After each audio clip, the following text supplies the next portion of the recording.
Olá, boa noite. Estão todos me ouvindo?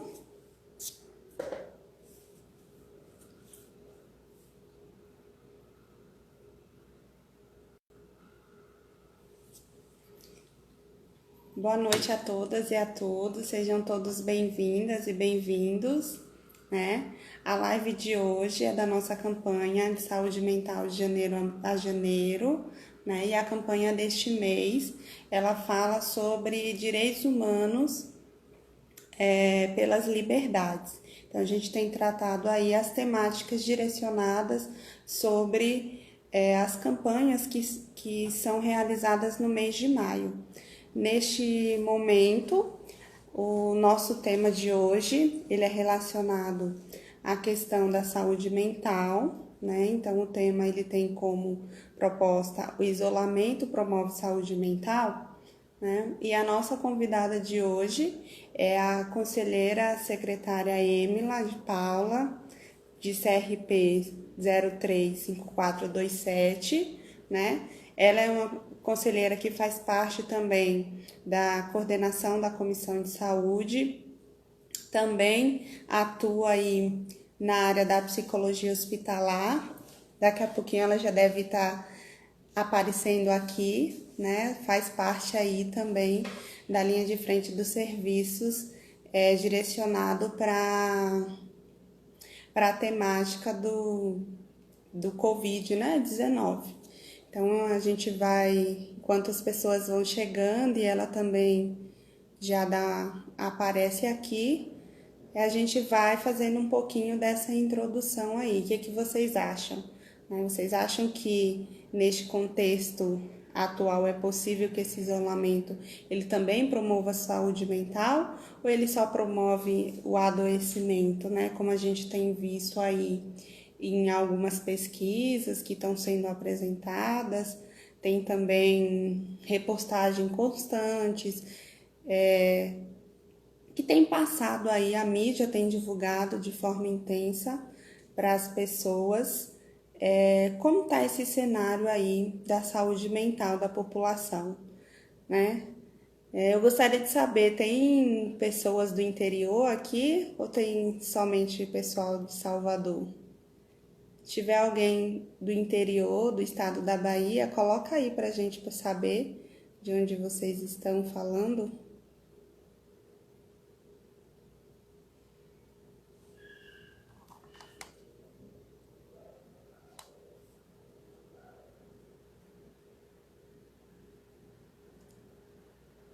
Juazeiro, Bahia, que ótimo. Itamaraju, Rio Real. Olha, bastante gente do interior. Bacana, né? Assim, a nossa proposta também com essas lives, Piritiba, é que a gente consiga também, né, aproximar de vocês profissionais que se encontram no interior e que muitas vezes não conseguem participar de todas as atividades. Olha, Londrina também, tem gente aqui de Londrina, que bom, seja bem-vinda, a Cássia, né? E a nossa proposta é justamente essa, né? De que consiga também que os profissionais do interior tenham acesso aí às temáticas que elas estão sendo diversas. Nós estamos trabalhando aí através da equipe de comunicação com a proximidade aí desses profissionais que se encontram no interior, e não só os profissionais, mas também a sociedade de modo geral, porque algumas temáticas a gente também costuma direcionar e indicar para as pessoas que têm lidado aí com essa temática também da psicologia. Quero aproveitar também, enquanto a Emila não chega, fazer uma divulgação para quem não participou, né, da nossa pesquisa. Saludar é uma cidade, Rosângela, também? Para quem não participou da nossa pesquisa, a gente tem divulgado aí tanto no Instagram, mandou via mala direta nos e-mails dos profissionais cadastrados, né? Uma pesquisa falando como se encontra a saúde mental dos profissionais de psicologia e também para a sociedade. Então, quem não participou, dá uma olhadinha nos nossos stories, arrasta para cima que vai ter o link da pesquisa para vocês participarem. Emila, o convite.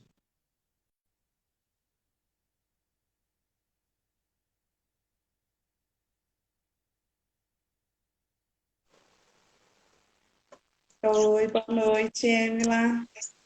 Boa noite, Kátia. Boa noite, pessoal. Desculpa a demora. Estava falando aqui que você também está trabalhando, né, na área aí da psicologia hospitalar e que também tem lidado aí com a temática do Covid-19, por isso que você poderia ter demorado um pouquinho, né? Não dava para não tomar um banhozinho antes, né? Chegando em casa, tem que tomar esses cuidados. Colocar roupa de molho, ajeitar tudinho. Enfim, eu não tinha me atentado inicialmente que eu estaria de plantão hoje. E aí sempre se faz uma programação de tentar sair um pouquinho mais cedo, mas nunca consigo. E aí, infelizmente, esse atraso. Peço desculpa a vocês. Eu já te apresentei, eu só não falei o hospital, né, especificamente onde você atua. Aí, se você quiser, você pode falar um pouquinho onde atua. Emila também, ela é conselheira, ela é do interior. Estava aqui, já tivemos aí também algumas pessoas que falaram que estão no interior, também nos assistindo, Juazeiro, Piritiba, Londrina, né, vários lugares. Aí você fala um pouquinho, né, Emila, deste lugar, e aí a gente já pode entrar no tema, que é o isolamento promove saúde mental. Ok.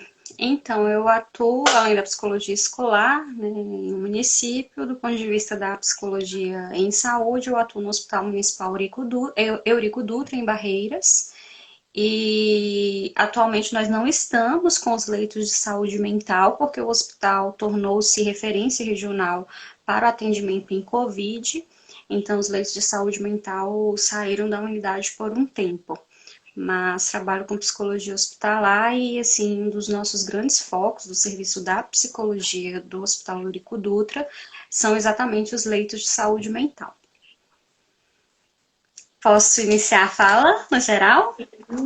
Pode falar, fique Eu à vou iniciar vontade. para vocês.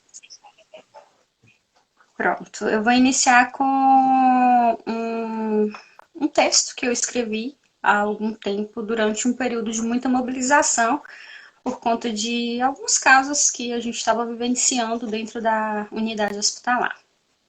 Tipo bicho ou tipo gente? Uma pessoa com transtorno mental é tipo bicho ou tipo gente? Gente cheia de energia vital, que revela o mal de corações doentes. Gente que questiona a ordem, bicho que brada contra o poder tirano. Gente jogada à própria sorte, que desnuda em muitos sentimentos desumanos. Bicho para quem? Ah, gente para mim. Gente que sente, que chora, que sorri. Gente que geme, que grita e rasga. Às vezes ofende, noutras afaga. E quando a gente é sem família, sozinha no mundo, carente, sem mãe, pai ou filha, sem chamegos, sem presentes? A essa gente perdida serviria a justiça? Ou valeriam corações humanos feitos de amor? Gente vista como bicho por quem frequenta a missa, mas não consegue olhar por dentro e sentir a dor. Dor de quem teve de si tirado o direito de viver, de sentir, de chorar, de ter liberdade, de ser criança, adolescente, de florescer, de gozar nem que seja dos espaços da cidade. Essa gente misteriosa toca fundo minha alma, faz-me sentir perdida às vezes, porém muito mais forte. Não me deixa dormir, rouba minha calma, mas me faz imaginar, buscar rumos, nortes. Sinto mais gente por compartilhar da dor. De Marias a Miltons, Joãos, a vagar mundo afora, mantendo a esperança na salvação que virá do amor, porque a hora de mudar o mundo é aqui e agora. Esse texto eu escrevi em um momento de um dos grandes momentos de mobilização, né, pelos quais eu passei nesses meus 3 anos de envolvimento com a saúde mental.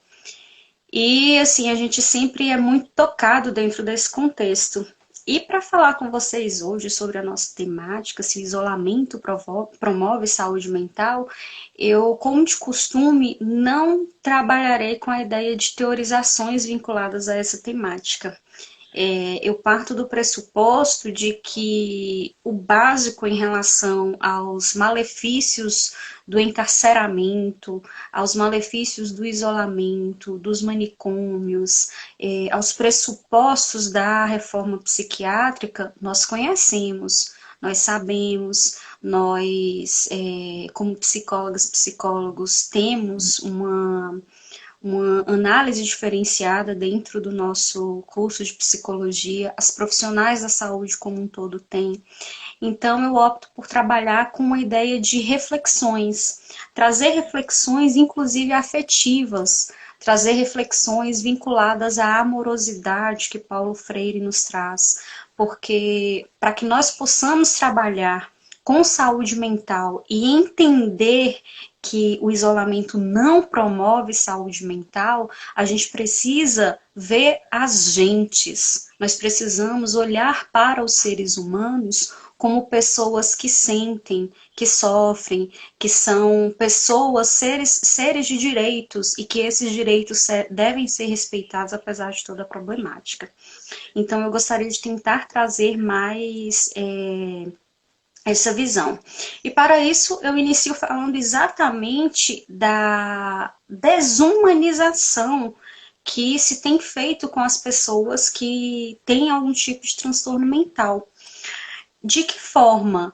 Há uma tendência muito grande a ver essas pessoas não como pessoas humanas, não como pessoas com os seus direitos. Muita gente vê as pessoas com transtorno mental, principalmente transtornos mentais considerados mais severos, que têm características comportamentais mais intensas, por exemplo, a esquizofrenia, como seres que não deveriam fazer parte do processo social, não deveriam fazer parte da realidade social. E daí a gente tira a humanidade da pessoa. A gente vê ou aquele sujeito como bicho, inclusive porque a maioria teme, ou a gente vê aquele sujeito como um objeto, que por não estar no seu nível de sanidade mental adequado, de acordo com os padrões da sociedade, não tem direito de se posicionar, não tem direito de realmente mostrar-se como gente, não tem direito de ver os seus direitos sendo garantidos. Então, a primeira grande reflexão que a gente precisa fazer é essa reflexão. Como nós, como profissionais, e não somente como profissionais, como nós, como cidadãos e cidadãs, temos nos portado diante dos casos com os que lidamos, que vivenciamos, que experienciamos, que presenciamos, ainda que não dentro do nosso universo profissional, como nós temos lidado com esses sujeitos? Nós tratamos esses sujeitos como bicho? Ou nós tratamos esse sujeito como gente? Nós entendemos que aquele sujeito tem uma série de sentimentos, de emoções que precisam ser consideradas e que precisam ser compreendidas, inclusive para a gente enfrentar o nosso medo, para a gente enfrentar todo o desconhecido, porque é uma coisa muito interessante que a gente vivencia quando a gente trabalha com saúde mental e quando a gente trabalha com o sujeito em situação de crise, seja uma crise de ansiedade sem padrão de agressividade, mas só com as manifestações de angústia mesmo que nos tocam tanto, seja uma crise depressiva que a própria pessoa acaba se isolando um pouco do mundo, demonstrando uma dificuldade de contato para com o outro, e seja num surto psicótico, que é algo muito mais intenso e que eu vou frisar um pouco mais porque é o que mais afasta as pessoas, é o que mais provoca medo, é o que mais provoca preconceito. Então, a gente precisa realmente verificar como que a gente tem se portado nesse contexto, como que a gente tem analisado as experiências com as quais a gente lida, e não é fácil você estar diante de um sujeito que está em crise, que está em surto. Esse não é um processo fácil de você vivenciar. Seja você profissional, ou seja você um cidadão, pessoa da sociedade civil que ainda não estudou esses processos. De uma forma ou de outra, não são situações fáceis de presenciar, de viver, de ver. Então a gente precisa fazer essa reflexão. E num momento como esse, especialmente no momento em que a gente se depara com um sujeito em surto, muito dificilmente de imediato, se a gente não tiver uma preparação prévia de ver o sujeito como gente, de ter afetividade e amorosidade dentro desse processo, dentro da forma como a gente trata a nossa profissão, dentro da forma como a gente trata as pessoas com as quais a gente lida, as pessoas às quais nós nos disponibilizamos para ajudar, se a gente não vislumbra esse processo, as teorias nem nos ajudarão. A gente precisa primeiro ter esse afeto, ter um processo de amorosidade, para diante da crise a gente conseguir, inclusive, se organizar psiquicamente também para conseguir colocar aquilo que a gente aprende em prática. Então a gente precisa desenvolver esse caminho. E a partir disso a gente precisa entender algumas manifestações que a gente tem. E daí, como eu pontuei antes, eu não falo tanto no contexto das teorizações mesmo, a gente poderia falar, resgatar a história da loucura de Foucault, resgatar a história do hospital, a gente sabe o básico, né? A gente pode citar o básico, que é o que todo mundo sabe. O hospital se constrói como uma instituição hospitalar que acaba aprisionando os sujeitos também, mas o hospital geral é muito diferente de um manicômio que aprisiona mesmo num caráter bem similar ao caráter do sistema prisional que a gente verifica tão facilmente, que eu acho que é a melhor analogia que a gente pode utilizar para realmente chocar em relação a esse contexto, mas eu acho desinteressante mesmo ficar nesse friso. Então, o que eu vou tentar trazer mais especificamente? As experiências que a gente tem, né? Eu, particularmente, como profissional, o pessoal da minha equipe de psicologia, a Isabela, Tainá, estagiária, tantas pessoas que já passaram por ali, agora a Fabíola, o Fábio, psicólogo, que a gente experiencia e muitas vezes não está descrita na literatura. Nós temos diferentes fenômenos que não estão descritos na literatura. Então, o que a gente percebe de imediato quando as profissionais e os profissionais, infelizmente, inclusive profissionais da psicologia, mas a gente vê isso. Hoje, no contexto da nossa unidade de hospitalar, felizmente a gente não verifica isso com a psicologia, porque a gente já tem um trabalho diferenciado no setor, inclusive com psicólogas que foram estagiárias dentro da unidade. Mas a gente verifica isso com a equipe de enfermagem, a gente verifica isso com a equipe de apoio, a gente verifica isso com a equipe técnico-administrativa, a gente verifica isso com a equipe de medicina, a gente verifica isso com a equipe multiprofissional como um todo, com outras profissões da saúde, o serviço social, a fisioterapia, dentre outras profissões. O medo. Por quê? O medo do desconhecido. Ainda quando a gente fala dos transtornos mentais, principalmente aqueles que envolvem um padrão comportamental que pode se desenrolar para um processo de agressividade em determinados momentos, existe um medo. E é tão interessante, e aí eu vou falar para vocês uma coisa que eu particularmente ainda não encontrei descrita na literatura, pode ser que exista, mas eu nunca verifiquei, o quanto os sujeitos que possuem transtorno mental, inclusive a esquizofrenia, que a gente entende como a perda do contato com a realidade, o quanto eles têm um mundo à parte construído com uma perspicácia imensa. E eles percebem esse medo com facilidade tremenda. Isso é uma coisa que eu ainda não vi na literatura, né? Se alguém tiver, inclusive, material em relação a isso para indicar, eu vou gostar da leitura. Mas não é uma coisa que a gente vê descrita. A perspicácia com que eles percebem o medo. E esse medo é extremamente comum. Então, a gente não pode trabalhar com esse sujeito com medo, com receio. E por que, que a gente geralmente tem medo? Além do receio de rompantes comportamentais, caracterizados por agressividade, geralmente se tem medo do desconhecido. Então, a própria psicóloga, o psicólogo que vão atuar numa unidade de saúde mental e de repente lida com a situação do primeiro surto, geralmente por esse medo do desconhecido, é o primeiro surto. Eu tô sabendo a teoria, como é que eu vou aplicar isso no contexto prático? Há uma tendência de afastamento, então a gente precisa romper esse medo. E como que a gente consegue desconstruir esse medo? Aplicando a teoria. Primeiro a gente precisa do afeto, da amorosidade, para a gente abrir um espaço do vínculo com esse sujeito.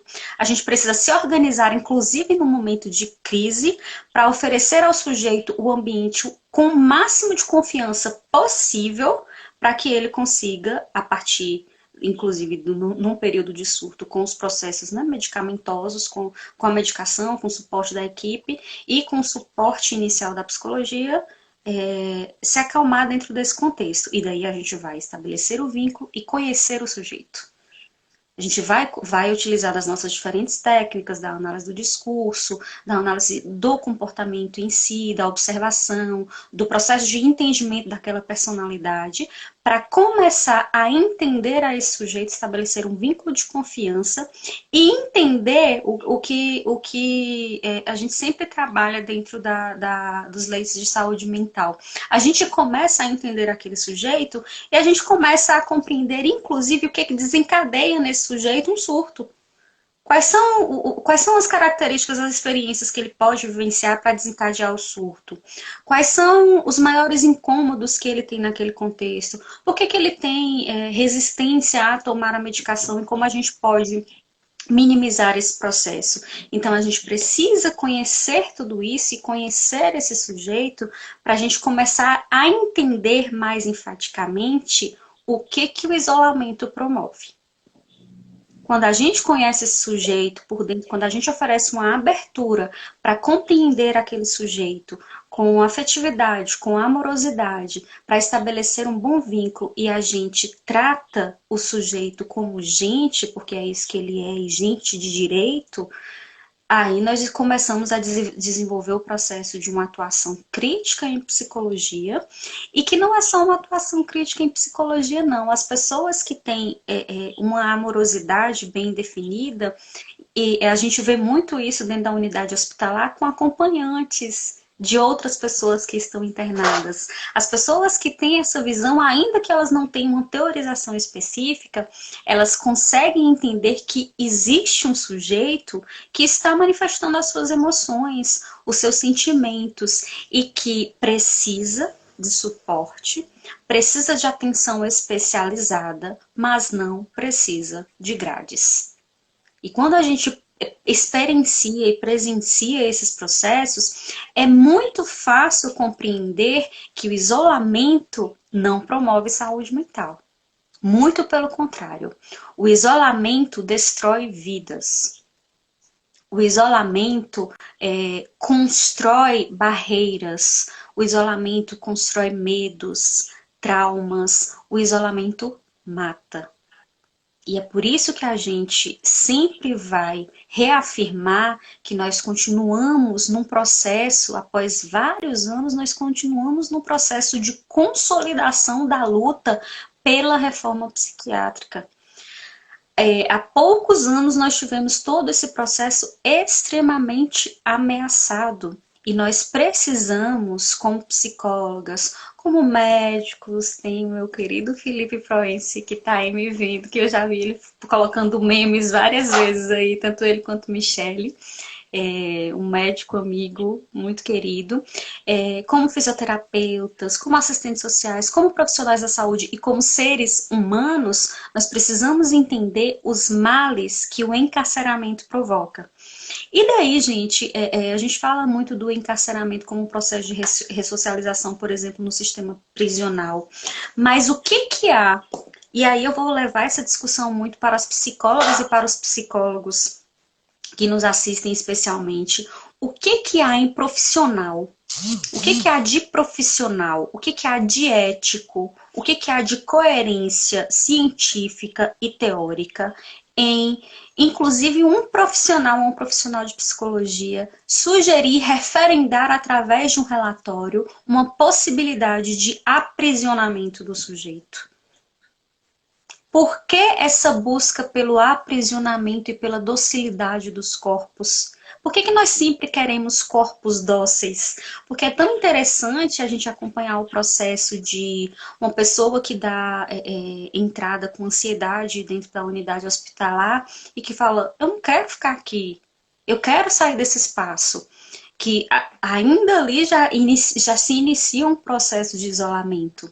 E que a gente só consegue trabalhar com esse sujeito a partir do momento que a gente busca entender a dor do sujeito, que a gente busca desenvolver um processo de empatia com o sujeito.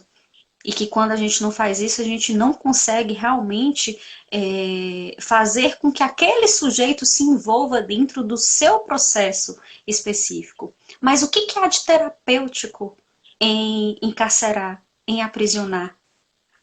E para a gente entender um pouquinho melhor isso, que é algo que eu realmente, como psicóloga, como psicólogo hospitalar, que atua com saúde mental, atua na linha de frente com leis de saúde mental, que é onde a gente lida com os principais períodos de crise, de surto intenso, não existe para mim uma possibilidade de relação lógica, profissional, ética, com uma profissional que indica um aprisionamento de um sujeito que não precisa ser aprisionado, ele precisa ser entendido. Ele precisa ser compreendido para ele ser ajudado. E, gente, o mais interessante de todo esse processo, e é por isso que eu falo que tem coisas que a teoria não traz, é que isso, muita gente acha que não pode acontecer, mas a gente consegue, dentro do contexto da psicologia, conseguir um controle de surto, de processo de crise, às vezes, inclusive, sem suporte medicamentoso. Tudo depende dos vínculos que você estabelece com o sujeito. Então, é impensado profissionais de saúde como um todo reverberarem a ideia de que manicômios podem existir. É impensado, em pleno século XXI, a gente ter que retomar este debate por um processo de ameaça em relação a tudo que a gente tem construído, em dizer que o isolamento fere, que manicômios matam, que manicômios destroem vidas. E uma outra relação que a gente pode fazer para tentar analisar esse contexto, que é com a pergunta da nossa live, isolamento promove saúde mental? O que será que as pessoas que nos ouvem têm a dizer para a gente em relação a isso, no momento em que elas estão isoladas, nós estamos isolados, dentro das nossas casas, com as nossas famílias, com as pessoas que a gente ama. Algumas pessoas residem sozinhas, outras pessoas residem com amigos com quem compartilham grandes afetos, Kátia, por exemplo. Mas estamos isolados. Mas, geralmente, a maior parte com pessoas da nossa família, né, com pessoas da família. E a gente tem isso aqui, ó, essa rede. A gente se comunica o tempo inteiro. Que processo de saúde mental as pessoas têm visto nisso? Quem está vivenciando esse momento? O que há de saúde mental nisso? Há alguma promoção de saúde mental no processo de isolamento? Nenhuma. Pelo contrário, a desconstrução, a sofrimento, a angústia. A gente tem visto a angústia se manifestar através das redes sociais. A gente vê as pessoas colocando, tem gente fazendo vídeo, tem gente colocando mensagens que está precisando de suporte psicológico. Por quê? O isolamento fere. E nós estamos, o exemplo que eu estou dando, eu estou referenciando um processo de isolamento que ele é pontual, que a gente não sabe especificamente o período em que ele vai ser finalizado, mas nós sabemos que ele vai ser finalizado, porque a gente já tem os registros dos outros países que passam por um tempo e depois as coisas começam a se organizar. E o quanto esse isolamento tem ferido. Agora, imagine um sujeito que é retirado do seu ambiente familiar, na maior parte das vezes à força, deliberadamente à força, compulsoriamente, e ele não tem nenhum tipo de suporte de praticamente ninguém. Ele não tem mais contato com a família, ele não tem isso aqui, ó, a rede social, a articulação em rede, ele não tem acesso ao mínimo lazer, ele não tem acesso a mínimas atividades culturais, porque até isso, os manicômios que ainda existem, temem existir, né, foi feita a inspeção nacional dos manicômios e a gente verifica que continuamos a ter manicômios, infelizmente alguns não conseguimos fechar, e nesses manicômios se registram as mesmas práticas de sempre. Práticas de más higienes, nós temos registro de má higiene, nós temos registro de estupro, nós temos registro de tortura, nós temos registro de má alimentação, temos registros de falta de acesso à água potável dentro dessas unidades, e unidades que são, em sua maioria, custeadas pelo SUS. Pelo nosso dinheiro, pelo dinheiro que nós pagamos através dos nossos impostos. Então a gente continua colaborando com isso e falo nós não somente como profissionais, como psicólogas, psicólogos ou profissionais da saúde como um todo. Falo isso falando como sujeitos. Nós precisamos nos empenhar para quebrar essa realidade. Para esse tipo, não é o tipo de isolamento que a gente tem vivido através do distanciamento social, algumas pessoas realmente em isolamento já por suspeita da Covid. É um processo de isolamento compulsório, contínuo, que geralmente dura vidas. E aí, às vezes, a gente pensa, não, mas a gente está falando somente de pessoas com esquizofrenia que tem surtos recorrentes, etc. Não.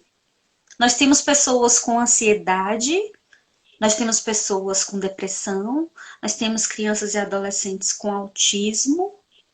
O relatório das inspeções nacionais que foi feito e foi lançado este ano, no início deste ano, foi feito pelo Conselho Federal de Psicologia, ele demonstra isso. Nós temos inclusive adolescentes com autismo encarcerados dentro de manicômios, de hospitais psiquiátricos.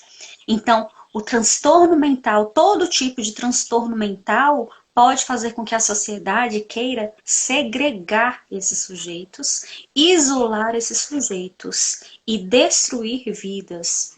Então, a resposta à nossa pergunta é: nunca, em nenhuma hipótese, o isolamento promove saúde mental. Em nenhuma hipótese, o isolamento e os manicômios promovem a saúde. Em nenhuma hipótese, esses espaços olham o sujeito pela lógica do cuidado. Em nenhum momento, esses espaços veem o sujeito como sujeito de direito. Pelo contrário, vem como bicho e transformam os sujeitos em bichos. E eu falo bicho, animal, ao ponto de a gente ver fotos e verificar lá um sujeito comendo com a comida jogada no chão. As imagens são fortíssimas. A gente tem imagens relacionadas a isso constantemente. É isso que um manicômio faz. Destrói vidas, destrói sujeitos. E a importância da psicologia nesse contexto todo. E aí, eu tento trazer uma outra reflexão que eu gostaria que ficasse, que fosse internalizada, para realmente depois parar e as psicólogas e os psicólogos pararem para refletirem sobre isso em relação às suas práticas. Quem já colaborou com algo nesse sentido, sugerindo um processo de internação para um sujeito? Quantas vezes a gente já pode ter sido veículo para fazer com que na vida de algum sujeito um processo de sofrimento desse seja feito. E mais, a gente não tem que pensar somente nos manicômios, nessas configurações que a gente está falando, que a gente achava que nem existia mais após a reforma psiquiátrica, mas que ainda existe. A gente tem que falar também sobre as comunidades terapêuticas, que tem um monte de psicólogas e psicólogos inseridos dentro desses espaços. E a gente compreende, até fazemos daí uma ressalva, de que óbvio que a gente precisa de mais espaço no mercado de trabalho, mas o que tem sido feito, por exemplo, por psicólogas e psicólogos dentro dessas comunidades terapêuticas? Como é que eu tenho tratado esse sujeito? A gente já trabalhou com sujeitos dentro do Hospital Eurico Dutra, de passar 1 ano e 11 meses em processo de internação em hospital psiquiátrico e a gente não ter um relatório da psicologia. E a gente não conseguir um contato com a psicóloga ou o psicólogo do local. Geralmente o relatório vem do serviço social. Então, que tipo de prática eu tenho feito nesse espaço? Além de eu me manter dentro desse espaço, que tipo de prática eu tenho desenvolvido para garantia do direito desse sujeito? Para eu lutar contra o isolamento do sujeito com transtorno mental, para eu lutar contra o aprisionamento de vidas, de almas, de criatividades, são extremamente criativos, de inteligências, de arte. O que eu tenho feito em relação à minha profissão e o que eu tenho feito também como gente, para que movimento eu tenho ido, como eu tenho debatido em determinados espaços, eu tenho defendido esses sujeitos, eu tenho defendido a ética da minha profissão, eu tenho defendido vidas. É esse o tipo de reflexão que a gente precisa fazer. E essa reflexão, ela é uma reflexão técnica, ela é uma reflexão teórico-científica, mas ela é uma reflexão extremamente afetiva. Se ela não for uma reflexão afetiva, ela não vai se encaminhar para algo realmente construtivo, para algo realmente que promova a saúde mental. Então, a saúde mental ela não é promovida através dos manicômios. A saúde mental não é promovida através das comunidades terapêuticas. Inclusive, um psicólogo estar favorável às comunidades terapêuticas e, obviamente, que a gente acha exceção em algum momento, né? Mas, assim, isso é extremamente difícil. Eu não conheço ainda nenhuma, mas essas exceções elas devem existir, né?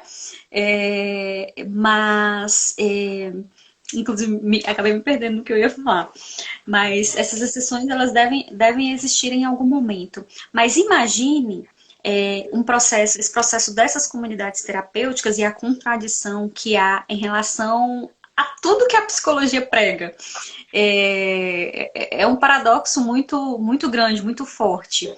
Como que nessas comunidades terapêuticas, a gente, que em sua maioria primam pelo processo de internação compulsória, né, ou internação involuntária, de todo modo um processo de internação que o sujeito não quer, involuntária porque a família acabou decidindo pelo sujeito, porque como ele está fora do seu estado normal, ele acaba perdendo o direito de dizer por si mesmo, ou seja, ele deixa de ser tratado como gente, passa a ser tratado como bicho irracional, seja no processo de internação compulsória, que é mais sério ainda, que a justiça é que determina isso, como que na maior parte das comunidades terapêuticas, isso existe no manicômio, então isso é sempre, né?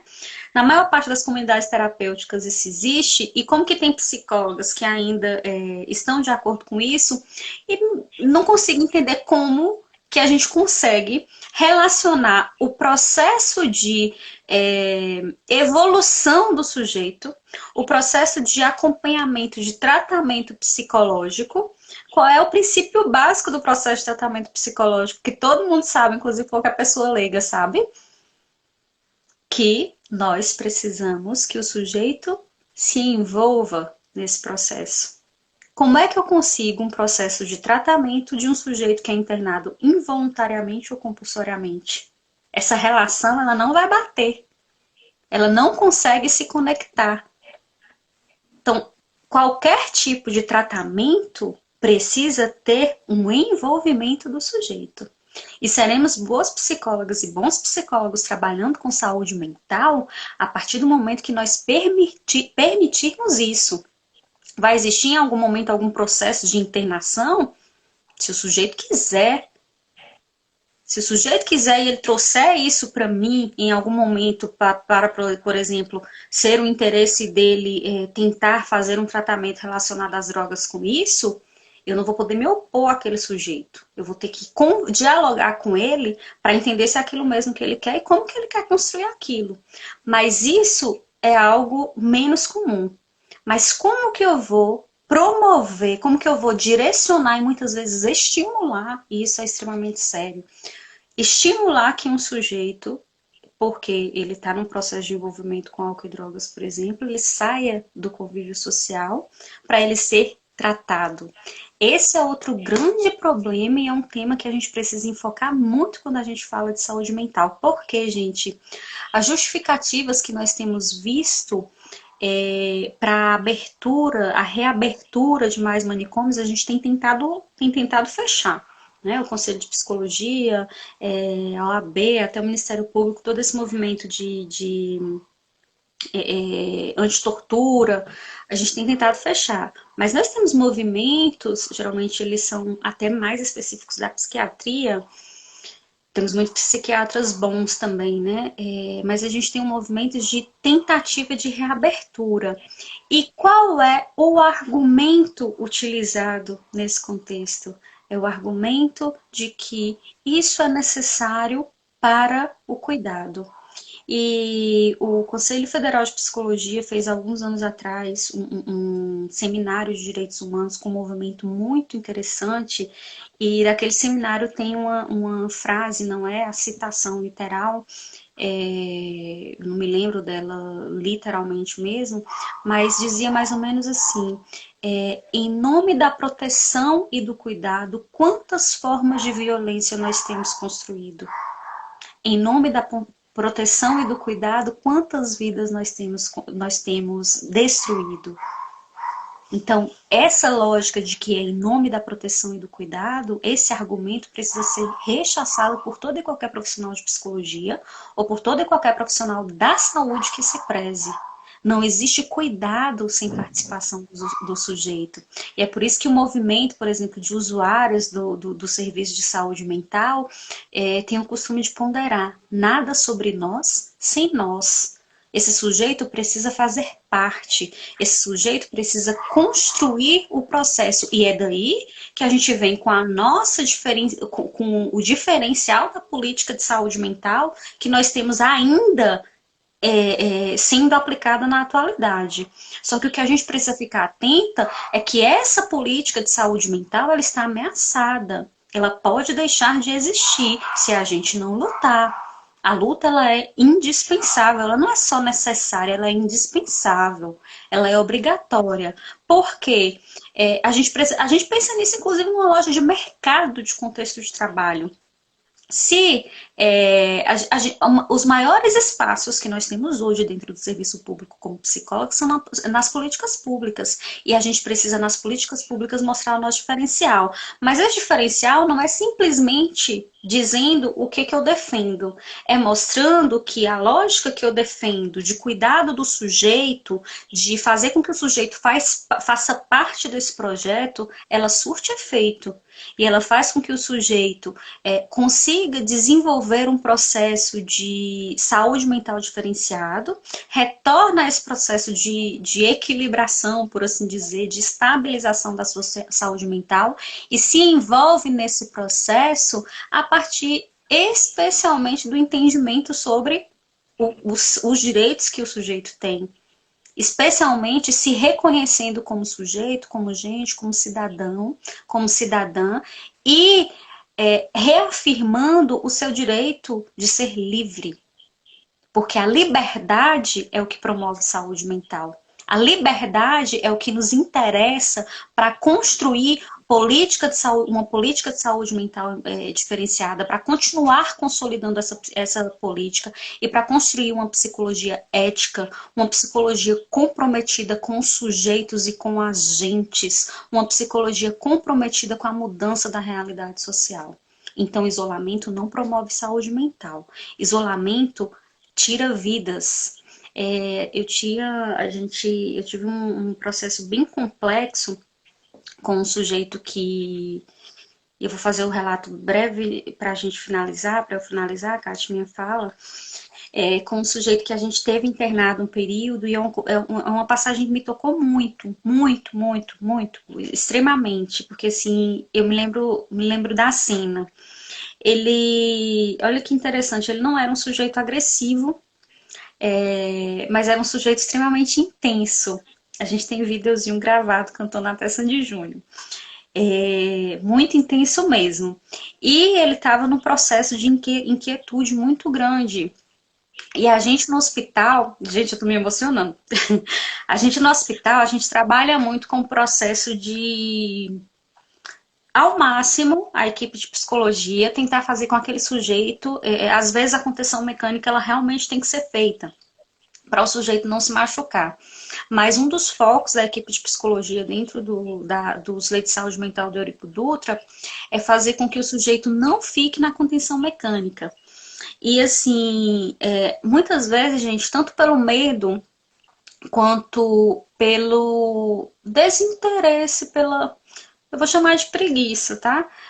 De ficar ali com o sujeito, deixa pra lá, é melhor fazer a contenção mecânica, porque o sujeito fica quieto, né? A docilidade mesmo dos corpos. E aí muitas vezes se deixa, a equipe de psicologia faz diferente. Sempre que a gente vê isso, óbvio que a gente precisa ter confiança em relação ao sujeito, a gente precisa conhecer o sujeito para a gente prever a possibilidade de surto, etc.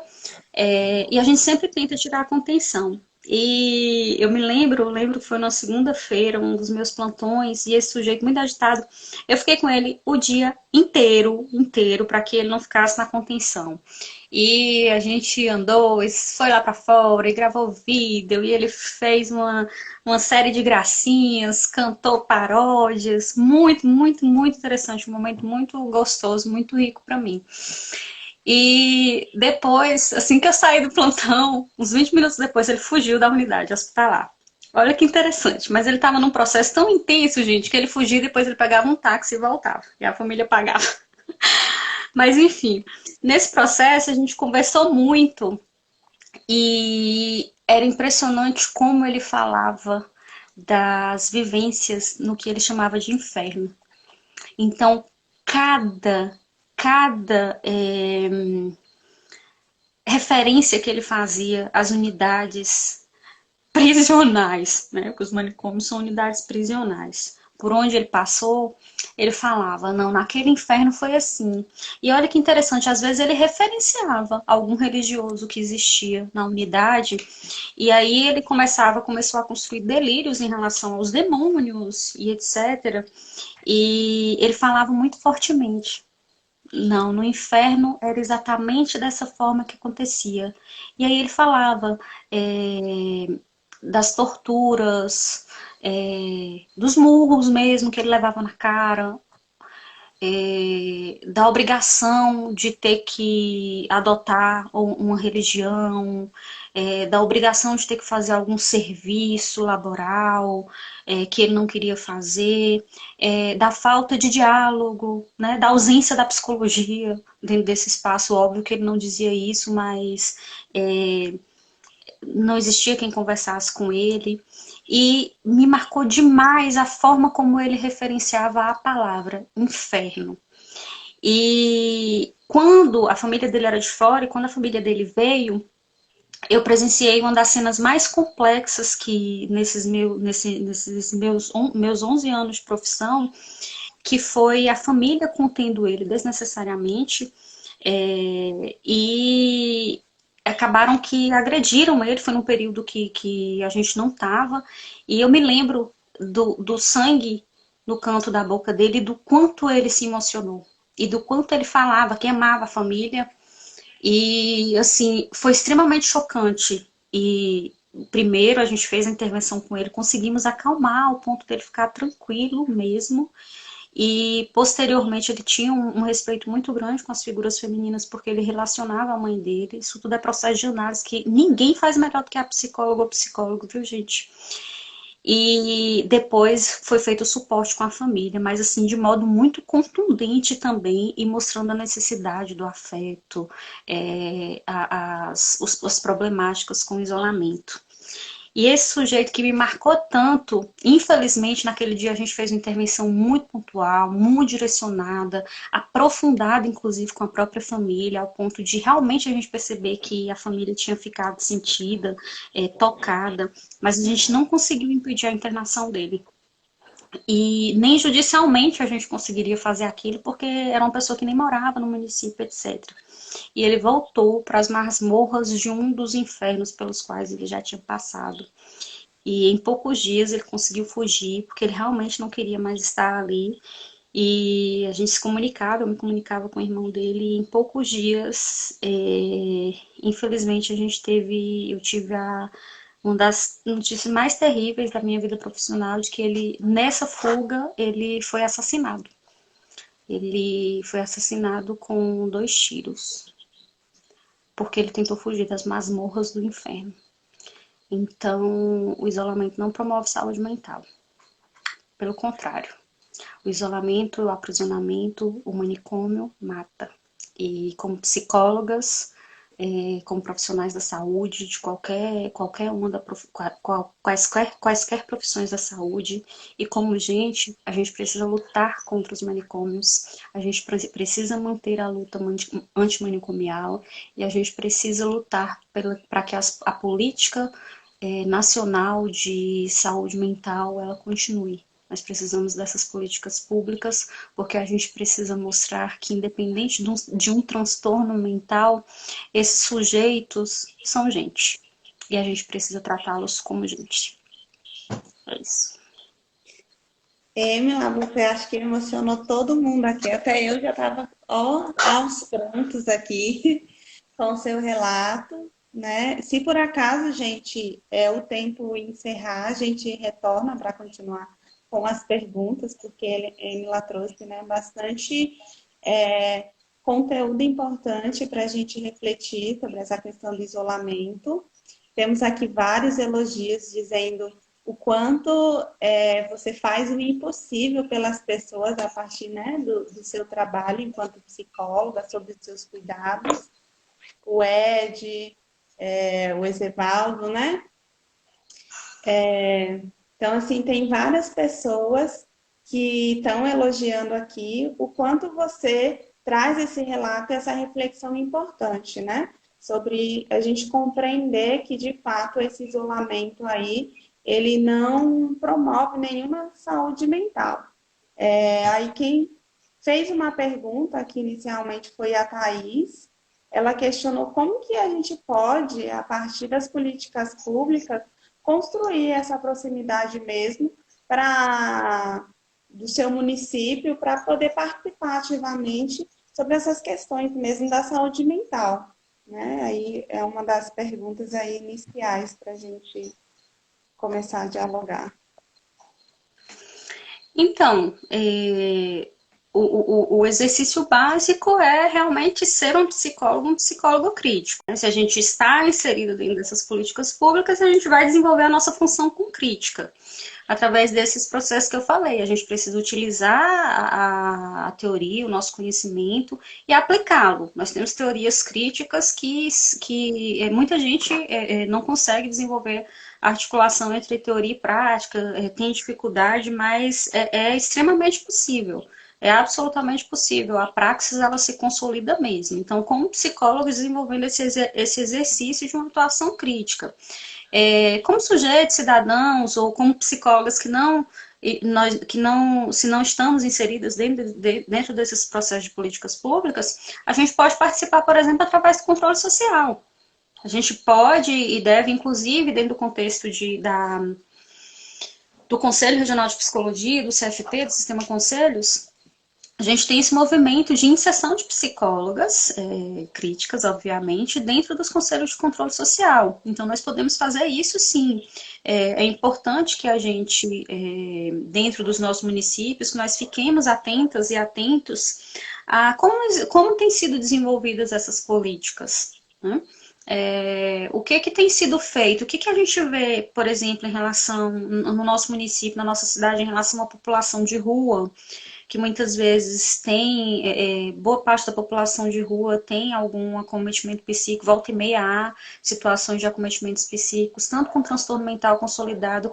Um erro muito grande, a população de rua é muito julgada porque existe uma parcela da população de rua que abusa de álcool e drogas. E é tão interessante que o pessoal que abusa de álcool e droga sempre vem um grande preconceito por cima. E muitas vezes esse abuso foi desencadeado por uma situação de algum transtorno mental prévio.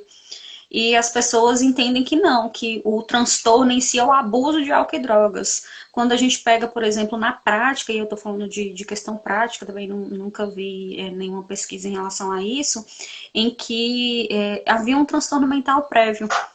Tem muita gente que vai como se o abuso de álcool e drogas que se interna na unidade hospitalar, como se o abuso de álcool e drogas tivesse sido por conta, fosse o problema mesmo, o diagnóstico em si, mas o abuso de álcool e drogas começou, por exemplo, a partir do início dos delírios. A pessoa abusava do álcool, principalmente, para tentar um processo de reequilibração, por assim dizer, em relação aos delírios. Né? Então, assim, a gente precisa ver o que a gente tem em relação à população de rua, por exemplo, ou pessoas com transtorno mental que a gente conhece, alguém que a gente verifica que está em processo de surto, por exemplo, ou de crise no nosso município. O que a gente tem feito em relação a isso? A gente pode, inclusive, ir dialogar com a gestão. Nós temos esse direito como cidadãos, independente do espaço profissional em que a gente se insere.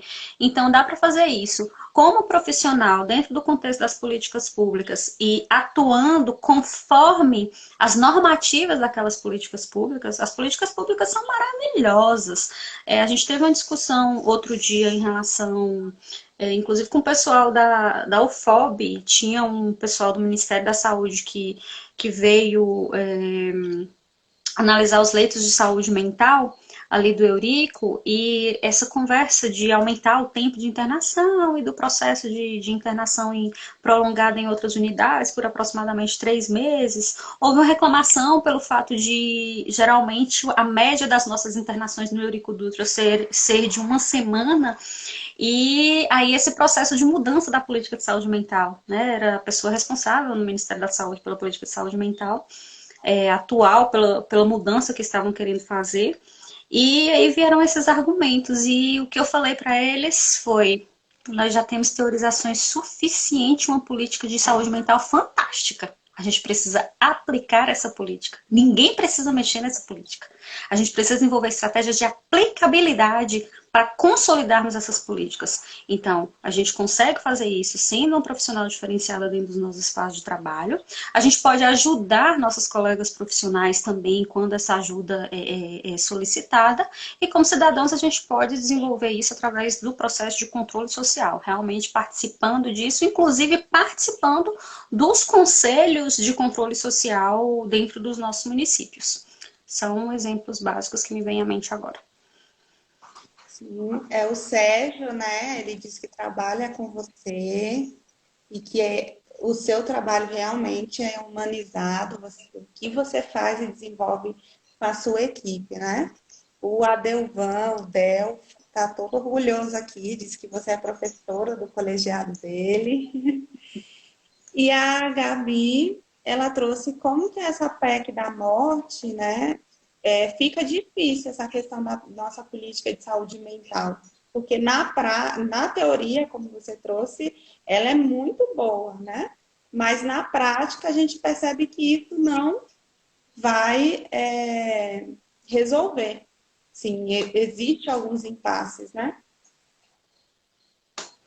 Sim, e uma coisa importante, Kátia, é que a nossa atuação crítica, ela realmente promove uma abertura diferenciada, né? O Sérgio nós vamos encerrar aqui, que o tempo está indo. Aí a gente volta e você responde essa e as outras perguntas que surgirem, tá?